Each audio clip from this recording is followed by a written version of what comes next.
Coba bayangin deh, ada mobil yang nggak cuma lihat rambu berhenti, tapi juga ngerti kalau anak kecil di trotoar itu kayaknya bakal lari ngejar bola ke jalan. Nah, itulah bedanya antara sekedar melihat sama benar-benar memahami. Hari ini kita bakal bedah sebuah penelitian keren yang nunjukin gimana AI generasi baru bisa ngasih pemahaman ini ke mobil-mobil kita. Nah, ini nih pertanyaan utamanya. Mobil swakemudi yang ada sekarang itu jago banget buat identifikasi objek. Tapi, apa mereka beneran paham sama situasinya? Perbedaan tipis antara melihat dan memahami inilah yang jadi pemisah antara teknologi saat ini dan masa depan jalanan yang 100% aman. Oke, jadi kelemahannya di mana sih? Sebelum kita loncat ke solusi canggihnya, yuk kita lihat dulu kenapa mata AI yang kita punya sekarang ini ternyata belum cukup tajam. Gini loh cara kerjanya. Model-model lama kayak YOLO itu jago banget dalam melihat. Mereka bisa gambar kotak di sekitar pejalan kaki terus bilang, itu orang. Udah, gitu aja. Tapi memahami itu artinya si AI bisa mikir, wah orang ini lagi lihat HP, kayaknya bakal nyebrang sembarangan, mendingan gue pelan-pelan. Nah, kemampuan buat memprediksi dengan nuansa kayak gini, inilah yang jadi pembeda. Terus gimana caranya ngejembatanin perbedaan itu? Nah, disinilah muncul terobosan baru, Multimodal Large Language Models, atau kita singkat aja MLLM. Anggap aja ini kayak upgrade otak besar-besaran buat mobil kita. Jadi, MLM ini apa sih sebenarnya? Gampangnya gini, bayangin model AI yang nggak cuma punya mata, tapi juga telinga, dan bisa baca situasi. Mereka bisa ngambil data visual dari kamera, terus digabungin sama laporan lalu lintas dalam bentuk teks, bahkan data sensor, buat dapat gambaran yang jauh lebih lengkap tentang apa yang sebenarnya lagi terjadi di sekitar. Oke, coba kita lihat cara kerjanya. Di sebelah kiri, itu ada macam-macam info masuk, gambar dari kamera, data GPS, laporan cuaca. Anggap aja modality encoder ini kayak penerjemah super canggih. Dia ngambil semua info yang beda-beda itu dan ngubahnya jadi satu bahasa yang sama. Terus si LLM Backbone, ini otaknya, dia baca semua terjemahan itu buat paham gambaran besarnya dan bikin keputusan yang cerdas. Intinya, ini ngasih AI kemampuan buat merasakan jalanan, bukan cuma melihatnya doang. Terus apa sih yang bikin MLM ini revolusioner banget? Pertama, pemahaman konteksnya jadi jauh lebih dalam. Kedua, dia fleksibel. Tapi yang paling gila itu kemampuannya buat zero shot learning. Artinya gini, kalau kita ajarin dia ngenalin mobil sama sepeda, dia bisa nyimpulin sendiri wujud skuter listrik itu kayak apa, tanpa perlu diajarin lagi. Ini jelas bikin prosesnya jauh lebih cepat dan murah.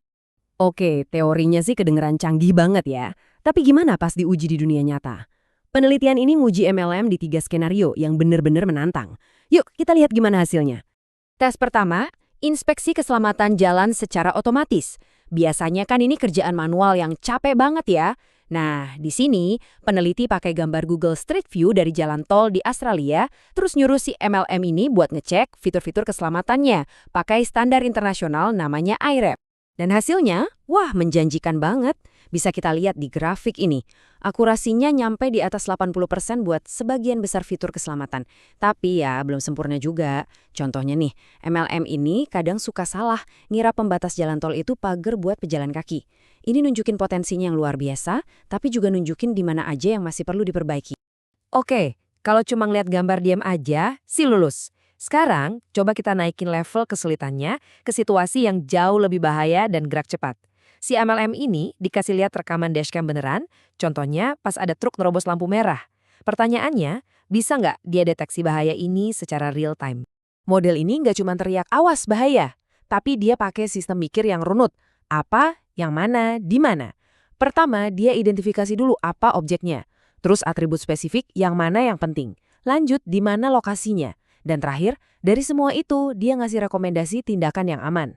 Ini benar-benar nunjukin proses berpikir yang nyata. Nah, tabel ini nunjukin perbandingannya dengan jelas banget.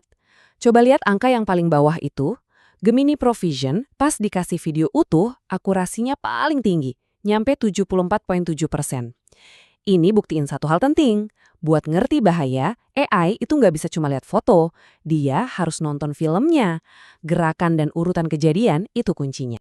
Oke, kalau siang hari cerah sih emang sistem visual biasanya jago. Tapi gimana kalau kondisinya susah, kayak pas gelap gulita gitu? Ini tantangan terbesarnya. Nah, di sini peneliti pakai gambar termal, yang lihatnya pakai panas, bukan cahaya. Hasilnya menarik banget loh, bisa dilihat dari angka-angka ini. Gemini Pro ternyata lebih jago deteksi panas mesin mobil, tapi GPT-4 malah lebih jago deteksi panas tubuh manusia. Ini kayak ngasih petunjuk. Mungkin di masa depan kita butuh tim AI yang saling melengkapi, bukan cuma satu AI super. Kelihatan kan teknologinya ini menjanjikan banget. Tapi, kita realistis dulu deh.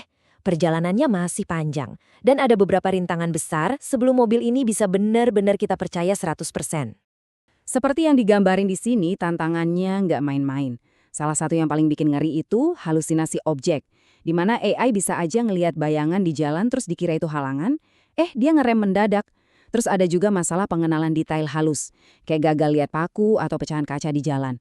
Nah, ngatasin masalah-masalah inilah yang jadi PR besar para peneliti sekarang. Meskipun banyak tantangan, arahnya udah jelas banget. Teknologi ini bukan cuma soal bikin mobil jadi pinter, tapi soal menciptakan ekosistem transportasi yang lebih cerdas dan aman buat kita semua. Oke, jadi apa aja poin penting yang perlu kita ingat dari sini? Pertama, MLM ini adalah lompatan besar dari sekedar melihat jadi benar-benar memahami. Kedua, teknologi ini udah buktiin kemampuannya di tes-tes yang susah. Ketiga, video itu kuncinya buat deteksi bahaya, bukan gambar diam. Dan yang terakhir, perjalanannya emang masih panjang, tapi tujuannya sangat-sangat menjanjikan. Dan ini semua ngebawa kita ke pertanyaan pamungkas.